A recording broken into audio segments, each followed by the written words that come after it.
সকাল সকাল চলে এলাম আগরতলা স্টেশনে। স্টেশন থেকে যাব আরেকটা জায়গায়, কোথায় যাবো এটা পরে বলছি। কিন্তু তার আগে আমি ভাবতে পারিনি যে স্টেশনের মধ্যে এরকম অবস্থা হবে। তো কালী স্টেশন দেখে ভাবলাম যে স্টেশনে কেউ নেই, কিন্তু ব্রিজটা ক্রস করার পর যে যা দেখতে পেলাম তাতে দেখে আমি অবাক হয়ে গেলাম। এত ভিড়, এত মানুষ যে কোত্থেকে আসে।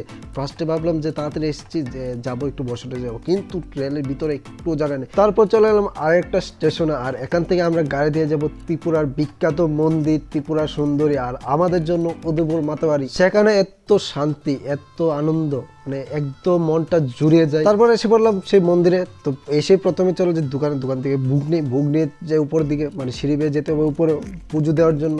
তো যাচ্ছি, আর গিয়ে দেখি এত বড় লাইন, আমি তো অবাক, মানে কোথায় থেকে লাইন শুরু হলো প্রথম বুঝতে পারিনি। তারপর লোকজনকে জিজ্ঞাসা করলাম যে লাইন কোথায় থেকে, তারপরে লাইনে গিয়ে দাঁড়ালাম। আর লাইন এখান থেকে শুরু হয়েছে, তোমরা শুধু লাইনটা দেখো কত বড়।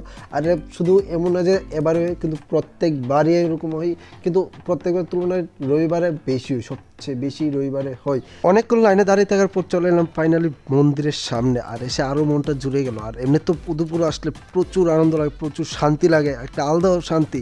তারপর মাকে প্রণাম করে সামনের দিকে যাচ্ছি, আর সামনের দিকে এত ভিড় তোমরা ভাবতে পারবে না যে এরকম ভিড় হয়। আর দেখো মাকে পুজো দেওয়ার জন্য, মায়ের দর্শনের জন্য কত মানুষ এসেছে, অনেক দূর দূর থেকে আসে। তারপর আমরা এখান থেকে পুজো টুজো দিয়ে একটু সাইডে গেলাম। আর এখানে পুজো হচ্ছে, যে কীভাবে পুজো হচ্ছে কিছু বুঝতে পারছি না, মানে ভিতরে নাচছে না কিছু, যাই হোক মাকে পুজো দেওয়া ছিল, পুজো দিয়েছি। তারপর সাইডে এসে দাঁড়ালাম, আর দেখো কত মানুষ। তারপর এখান থেকে গেলাম সামনের দিকে গিয়ে দেখি মায়ের যে মেইন দরজাটা ওটা বন্ধ। তারপর মাথার মধ্যে একটা তিলক নিয়ে চলে আসি আবার দোকানের মধ্যে প্রসাদগুলো রেখে, মানে ভোগগুলো রেখে আবার আসি দিঘির দিকে, মানে দিঘি বলতে পুকুরের দিকে। দিঘিটার মধ্যে অনেক কিছু আছে, মানে মাছ, বিভিন্ন রকম মাছ, তারপর কচ্ছপ।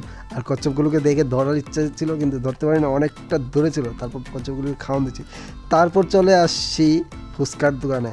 এটা হলো উদয়পুরের ফেমাস ফুচকা। এখানে নরম ফুচকা আর দই ফুচকা দুটোই পাওয়া যায়, এত ফেমাস, এত ভালোভাবে বানায়, আর প্রচুর মানুষ আছে। ফুচকার ভিডিওটা আমি আলাদা করে পোস্ট করব, কারণ এটার সাথে দিলে অনেকটা বড় হয়ে যেত। তারপর আমি এখান থেকে একটা নিয়ে খেয়ে দিয়ে চলে আসি আবার দোকান থেকে বুকগুলো নিয়ে বেরিয়ে পড়ি। তো আজকে ভিডিওটা এতটুকুই ছিল, কেমন হয়েছে অবশ্যই জানিও, আর লাইক শেয়ার সাবস্ক্রাইব অবশ্যই করে।